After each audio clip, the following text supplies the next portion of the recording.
할렐루야. 한 주간 건강하셨습니까? 예. 얼굴에 미소가 없는 거 보니까 월드컵 32강은 틀린 겁니까? 예. 틀렸어요? 아, 그래요? 예. 제가 아침에 일어날 때만 해도 희망을 가지고 일어났는데, 예. 그래요. 뭐 잘못됐으면 빨리 세금 쓰지 말고 빨리 오는 것도 한 방법이겠다 하고 매도 일찍 맞고 또 새롭게 시작하면 되겠지요.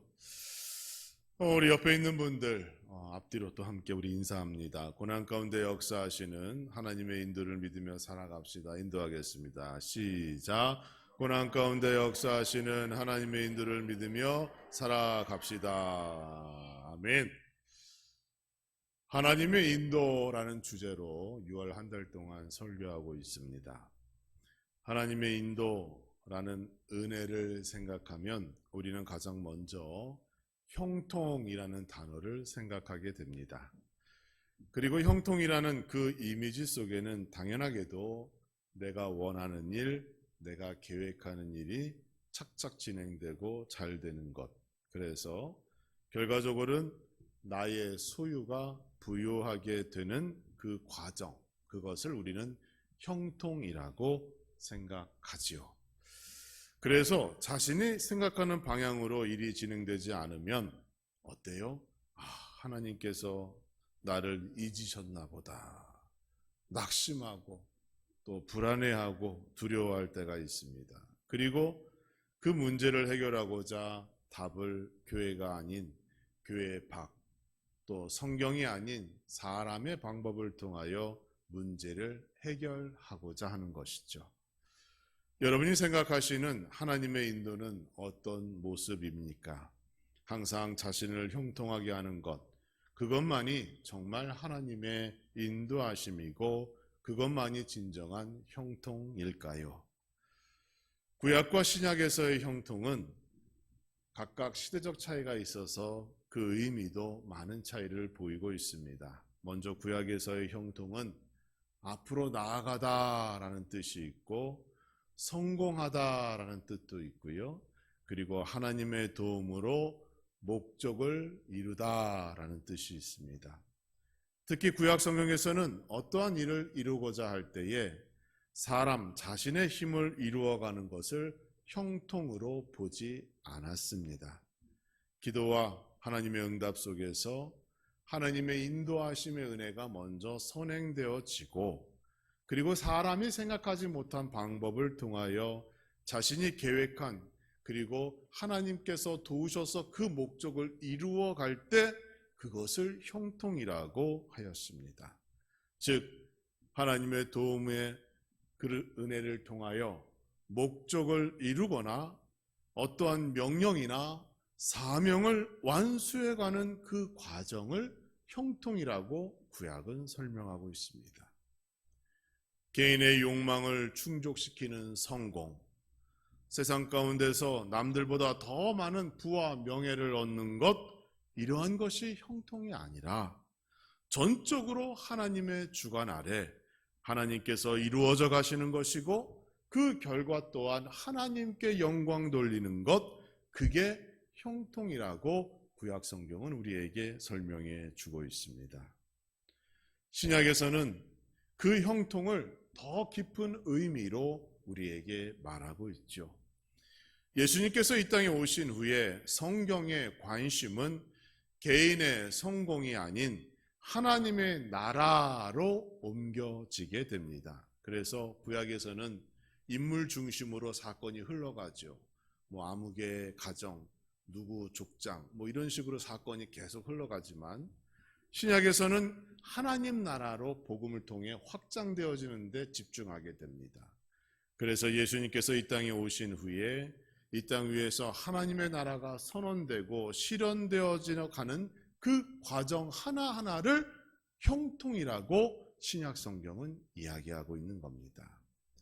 그래서 신약 성경에서의 형통은 은혜, 열매, 믿음, 평안, 성숙 등등의 모습으로 나타나게 되는 것이고 무엇보다 성도와 교회가 예수 그리스도를 조금씩 영적으로 육적으로 닮아가며 자기에게 주어진 직분과 사명을 감당하고 이전과 다른 옛사람이 아닌 새사람으로 변화되어지는 그러한 과정을 형통이라고 성경은 얘기하고 있는 겁니다. 그래서 초대교회를 보면 형통한 복이 임하자 어떻게 돼요? 교회가 부흥합니다. 사람이 변화되어지고 기적이 나타나고, 그게 신약 성경에서 말하고 있는 하나님 나라의 확장이고, 그것을 형통이라고 성경은 우리에게 말하고 있는 거예요. 구약에서는 하나님의 말씀, 계명, 율법에 순종하는 것이 형통하게 하는 방법이었지만, 신약에서는 예수 그리스도의 복음과 십자가를 믿고 따르는 것, 이것이 형통의 방법입니다. 무엇보다 신약 성경에서는 예수 그리스도를 통하여 영혼이 구원받는 것, 여러분, 영혼이 잘 되고 범사가 잘 되어지는 것, 이게 신약에서 말하고 있는 형통의 핵심이라는 사실을 꼭 기억하시기 바랍니다. 하나님의 인도는 이러한 목적을 가지고 구약에서는 구약대로, 신약에서는 신약대로, 지금은 지금대로 우리에게 임하고 있는 거예요. 여러분을 부자로 만들어주기 위하여 하나님의 은혜가 임하는 게 아닙니다. 여러분의 영혼이 잘 되기 위하여 하나님의 은혜가 임하는 것이고, 오늘도 하나님께서 교회와 가정을 천국으로 가까이 인도하여 주고 계시다는 사실을 우리는 마음에 새기며, 오늘도 그 은혜를 사모하는 마음으로 살아가야 되는 줄 믿으시기 바랍니다. 여기까지만 보면 하나님의 인도하심의 은혜는 참 좋은 것 같아요. 하늘에 있는 천국을 살아있는 동안 우리가 경험할 수 있도록 하나님이 인도하시고 복을 주시니 말입니다. 그런데 실제는 어떤가요? 여러분의 삶에 정말 천국과 같이 아무 근심이나 염려가 없는 그러한 삶, 형통한 삶, 하나님의 인도를 충만히 받는 삶을 살아가고 있습니까? 여러분, 이 질문은 정말 나에게 중요한 질문이 됩니다. 하나님의 인도하심의 은혜가 나의 삶에 어떻게 표현되고 임하고 있는지를 내가 확인하지 않는다면, 여전히 우리의 믿음은 마치 하늘을 떠다니는 구름과 같이 형체가 없는, 실체가 없는 그러한 머릿속의 상상 속의 믿음에 지나지 않기 때문이에요. 불행하게도 우리의 삶은 그렇게 녹록지 않습니다. 우리의 삶은 하나님의 은혜와 형통을 받아 날마다 기뻐할 만큼 그렇게 우리의 삶이 녹록지 않은 거예요. 매일매일 시험과 도전이 있어요. 매 시간 유혹이 있고, 세상 가운데 살아가는 우리는 정말로 몸부림치며 하나님 자녀다운 삶을 살기 위해 수고하지 않으면 어느새 나도 거기에 떠밀려 가버려 세상 사람들과 동일하게 행동하고 동일하게 생각하고 내가 성도인지 아닌지 모를 정도로 그렇게 복잡하고 힘들고 어려운 삶을 우리가 살아가고 있다는 겁니다. 왜 그럴까요? 왜 하나님의 인도, 보호, 형통이라는 단어가 나와 관계없는 그러한 말들과 같이 여겨지는 것일까요? 그것은 우리 모두가 죄인이기 때문입니다. 그 죄인이 모여 사는 사회는 더더욱 하나님의 법에서 멀어져 가고 있는 것이고, 하나님의 뜻이 아닌 사람 뜻대로 사는 것을 인생의 진정한 가치로 여기고 착각하기 때문입니다. 그래서 그 안에서 살아가는 우리는 당연히 시험 받는 것이고, 당연히 고난과 고통 속에 갈등하며 힘든 믿음의 삶을 살아갈 수밖에 없는 겁니다. 우리의 삶은 종종 믿음과 동떨어진 삶으로 변질될 수가 있습니다. 하나님의 뜻이 아닌 줄 알지만 다들 그렇게 말하고 행동하기 때문에 그것을 당연시할 때가 있어요. 거룩해야 할 교회가 세속화되었어요. 교회 안에서까지 죄를 죄라고 말할 수 없는 그러한 지경에 이르게 되었습니다. 형통의 의미가 그게 아님에도 불구하고 교회 안에서도 형통으로 부자가 되라고 하는 그러한 잘못된 가르침을 주는 그러한 상황이 일어나게 되었다는 겁니다. 사랑하는 성도 여러분, 하나님의 인도하심은 여러분께서 가장 힘들고 어렵다고 하는 그 순간에 그 진가가 발휘된다는 사실을 믿으시기 바랍니다. 하나님의 인도가 곧 내가 바라는 대로 이루어지는 형통이라는 잘못된 생각을 버리시고 고난과 고통 중에 임하시는 그 하나님의 은혜를 발견하고 경험하는 여러분 되시기를 주님의 이름으로 축원합니다. 그리하면 지금보다 더 능력 있는 삶을 살아갈 수 있어요. 세상 사람들과 똑같이 말하고 행동하는 것이 아니라 온전한 하나님의 자녀다운 삶으로 우리는 더 미래를 바라보며 전진하고 소망 있는 인생을 살아갈 수 있다는 점 여러분 명심하시기 바랍니다. 여러분 성경을 보세요. 하나님의 인도, 하나님의 은혜, 하나님의 형통은 지금 우리의 형편과 같이 어려운 그때에 강력하게 임하고 역사했다는 것을 성경이 증언하고 있습니다. 이스라엘 백성들은 가데스 바네아 광야 40년의 시간을 보낸 후에 가나안 땅에 들어갔습니다. 40년의 기간 동안 하나님께서는 그들을 죽도록 내버려 두지 아니하시고 구름 기둥과 불 기둥으로 성막과 언약궤로 만나와 메추라기로 그들을 먹이시고 인도하여 주셨습니다. 세상 사람들은 죽음의 골짜기와 같은 40년의 광야를 어떻게 살아가는가라고 염려하며 걱정하며 근심할지 모르지만 우리 하나님께서는 그 옷이나 신발이 헤어지지 않을 정도의 기적을 베푸시며 그들을 보호하셨다는 거예요. 모두가 죽는다고 하는 그때에 하나님의 기적의 역사가 40년 동안 나타났습니다. 예수님께서 공생애를 시작하시기 전에 하나님께서는 예수님도 광야로 이끄셨습니다. 40일 동안 금식하시며 인간이 육체적으로 얼마나 굶주림 앞에서 연약한 존재인가를 보여주셨어요. 그러나 예수님께서는 그 기간 동안 어떻게 됐어요? 성령의 강력한 인도를 받아 인간의 배고픔보다 더 중요한 하나님의 말씀으로 살아갈 수 있도록 우리에게 역사하시고 보여주신 겁니다. 사도 바울은 성경에서 예수님 다음으로 복음을 위하여 고통을 가장 많이 당한 사람입니다. 기록에 의하면 그는 죽기까지 매질을 5번 맞았다라고 얘기하고 있어요. 율법에서는 사람을 때릴 때에 40대를 때리면 죽으니까 39대만 때리라고 했어요. 이게 말장난이죠. 말장난이에요. 40대를 때리면 죽을 수 있으니까 39대만 때리라고 했어요. 그 매질을 같은 동포인 유대인에게서 5번이나 사도 바울이 맞았습니다. 로마 군인에게는 태형을 3번 받아 또 맞았어요. 돌에 맞은 적도 있고 선교 여행하는 가운데 배가 3번이나 파손하여 바닷속에서 죽을 뻔하였어요. 바다 위에서 일주일을 표류하던 때도 있었어요.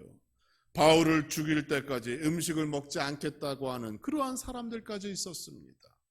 그런데 하나님이 그를 보호하시고 살려주셨습니다. 이 모든 성경의 기사들이 무엇을 말하고 있어요? 우리의 인생길이 쉽지 않다라는 것을 말하고 있어요. 그러나 거룩한 하나님의 일을 함에도 이러한 일들이 있었다면 우리가 이 세상 살아갈 때에 얼마나 큰 고난과 얼마나 큰 고통이 있겠는가를 하나님께서 성경을 통하여 우리에게 말씀하시면서 이미 이 문제를 해결할 수 있는 답을 성경을 통하여 제시해 주신 겁니다. 이러한 삶을 살아가는 우리에게는 하나님의 은혜가 필요합니다. 하나님께서는 여러분 우리는 누군가 좀 나를 도와줬으면 좋겠다라고 여길 때가 있잖아요. 그런데 하나님의 역사는 여러분, 사람의 손을 통하여 임하게 되는 거예요. 하늘에서 은혜가 뚝 떨어지는 것이 아니라 하나님께서 내가 알지 못하는 사람을 만나게 하시고 그 사람의 손길을 통하여 예기치 않은 은혜를 주신다는 겁니다. 그러니까 우리는 사람을 바라볼 게 아니라 하나님을 먼저 바라보고 하나님의 은혜가 사람을 통하여 나타날 수 있도록 기도하는 그러한 지혜가 우리에게 필요한 겁니다. 오늘 본문의 말씀으로 돌아가 봅니다. 사람이 감당할 시험 밖에는 너희에게 감당할 것이 없나니 라고 얘기하고 있어요. 교회 안에서 하나님께서 주신 직분을 감당하든지 그리스도인으로서 세상 가운데 고통의 시간을 맞이하든지 어떠한 상황이든지 간에 이미 하나님께서 그 피할 길을 예비하여 주셨다는 겁니다. 우리가 감당할 수 있을 정도로만 시험을 준비하셨다는 것, 누구나 자신의 시험을 이길 수 있는 은혜를 하나님께서 먼저 주셨다는 거예요. 반대로 얘기하면 우리가 시험 당했기 때문에 좌절하거나 무너지는 일은 없다는 것입니다.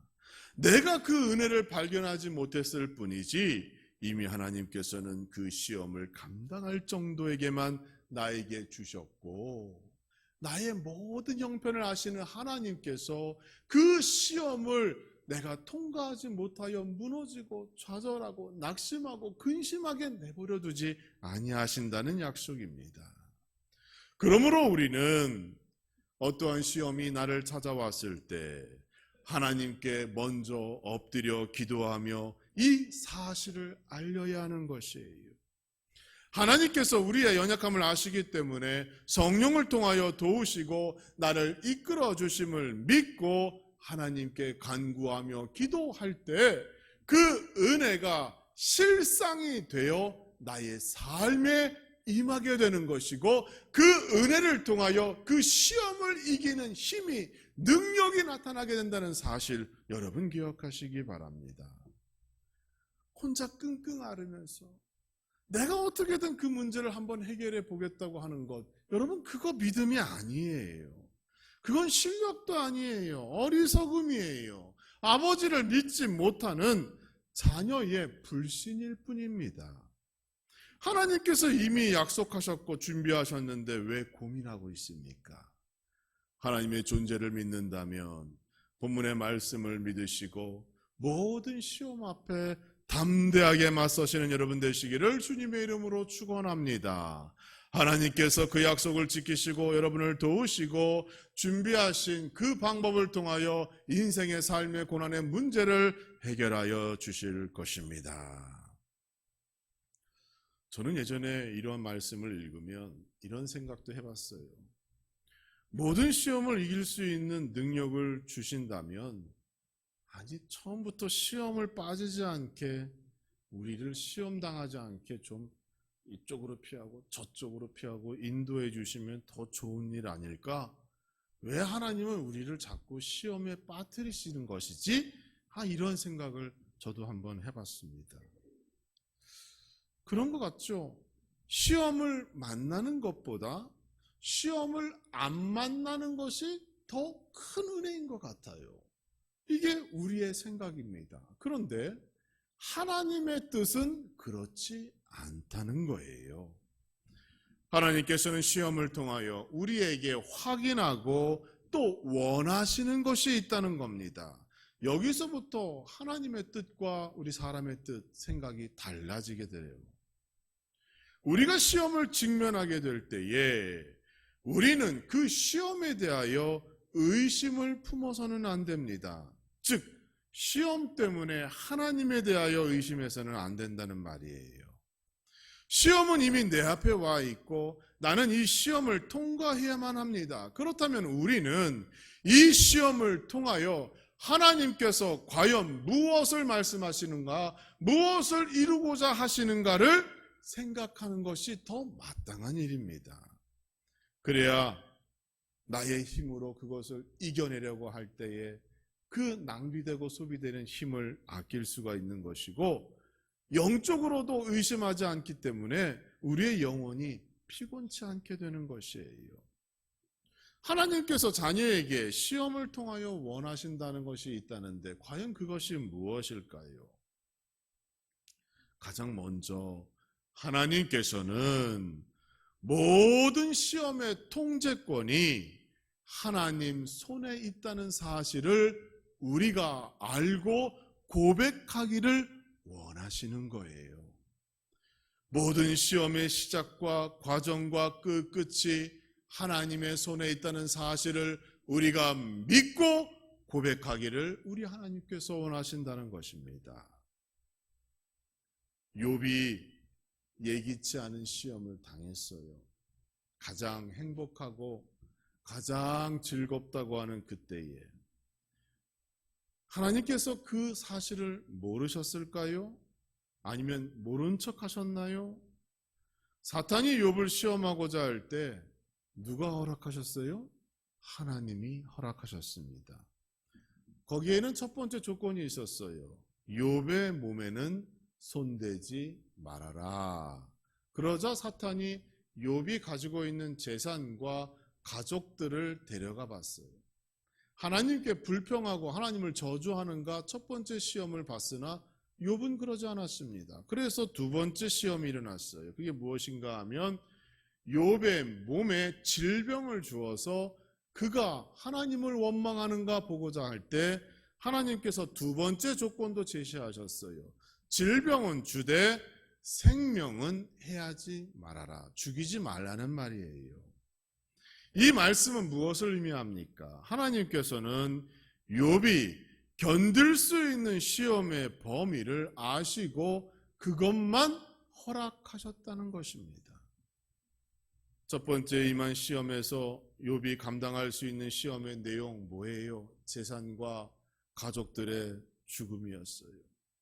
두 번째 임한 시험에서는 욥이 감당할 수 있는 시험이 뭡니까? 육체의 질병이었습니다. 하나님께서는 욥에 견딜 수 있는 시험을 주시되 이와 같이 단계별로 주셨어요. 욥의 한계를 아셨기 때문에 그렇습니다. 모든 시험의 통제권이 하나님 손에 있는 거예요. 그래서 욥이 모든 시험을 이겨내자 욥에게 임한 복이 뭐예요? 이전보다 갑절의 복을 받았도다라고 성경이 말하고 있잖아요. 모든 시험은 누구의 손에 있습니까? 하나님 손에 있는 거예요. 이것을 알고 믿고 하나님 도와주세요 라고 기도하기를 우리 하나님께서 원하시는 겁니다.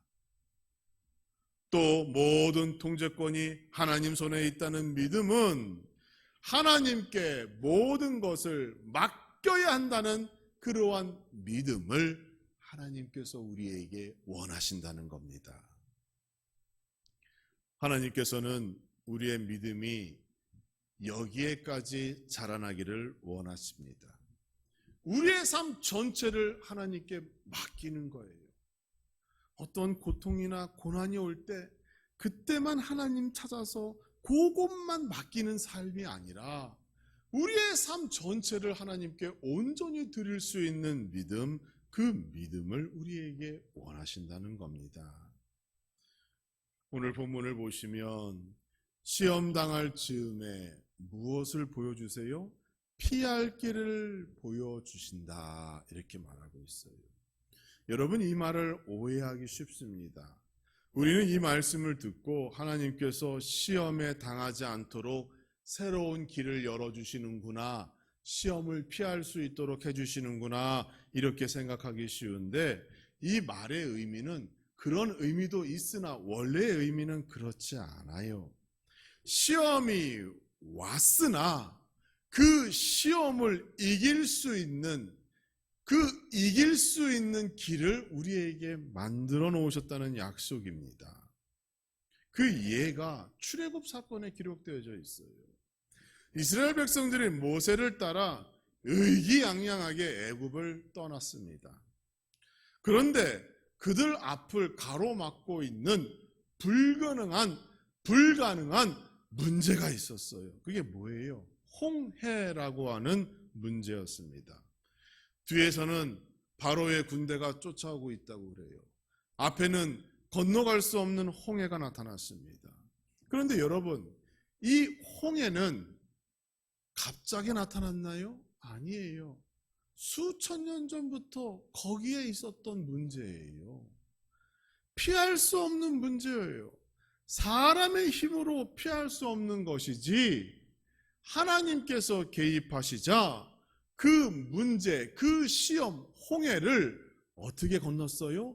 마른 땅으로 건너게 된 겁니다. 누구도 생각 못한 구원의 은혜가 임하게 된 거예요.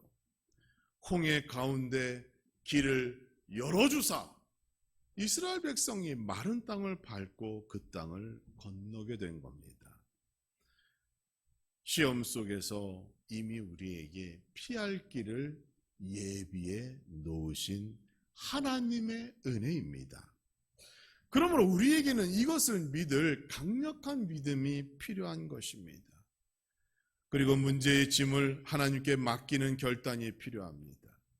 우리에게 필요한 것은 하나님께서 자신의 백성을 책임져 주실 것이라는 그 강력한 믿음이 필요한 것이에요. 믿음이 없으면 홍해를 보고 두렵고 좌절하고 불신하고 원망하게 되지만 건널 수 없는 그 홍해, 그것까지도 해결해 주실 하나님을 믿으면 우리가 해결하지 못할 인생의 문제가 없게 된다는 사실 여러분 믿으시기 바랍니다. 이러한 믿음을 통하여 홍해를 마른 땅으로 건너는 축복을 받는 여러분 되시기를 주님의 이름으로 축원합니다. 믿음이 없으면 의심하게 되고 그 사람은 여전히 그 고난의 홍해, 고난의 바닷속에서 헤맬 수밖에 없는 거예요. 사랑하는 성도 여러분, 지금 대한민국은 절실히 하나님의 도움이 필요한 시기를 겪고 있습니다. 정치, 경제, 무엇 하나 기쁘고 희망적인 소식이 들리지 않습니다. 정부는 경제가 또 추경을 한다고 그래요. 추경을 한다고 그래요. 여러분, 추경해서 또 정부에서 10만 원 주고 15만 원 주면 여러분 행복하세요? 여러분 그런 생각 가지시면 안 됩니다. 우리가 다음 세대에 물려줄 빚이 점점 더 쌓이고 있는 것이고 우리의 자녀들이 40대, 50대 가장 인생의 빛날 시기를 보내야 할 그때에 그 행복을 오늘 우리가 빼앗아가고 있는 겁니다. 좋은 게 아니에요. 우리는 지금 기도해야 할 때예요. 한국교회와 한국 성도는 이러한 어려운 문제 앞에서 이러한 고난 가운데 우리에게 피할 길을 내주시겠다고 하신 그 하나님의 말씀을 의지하여 합심하여 한 뜻으로 기도하고 간구해야 할 때입니다. 위정자들을 위하여 대통령을 비롯한 많은 정치들을 위하여 기도하시고 그들이 바른 정치를 펼 수 있도록 정확히 알 수 있도록 하나님의 공의와 질서를 파악할 수 있도록 기도하는 교회가 되어야 합니다. 믿음이 있는 우리는 지금의 이 시기를 하나님이 주시는 시험이라고 보아야 합니다. 다시 하나님께로 돌아오라. 다시 하나님을 믿으라. 다시 하나님만을 의지하라. 새로운 7월 이러한 믿음이 여러분에게 넘쳐나기를 주님의 이름으로 축원합니다. 그리하면 하나님의 인도하심이 형통의 복이 나타나 여러분의 영혼도 잘 되고 범사가 잘 되어지는 역사가 일어나게 될 줄 믿습니다.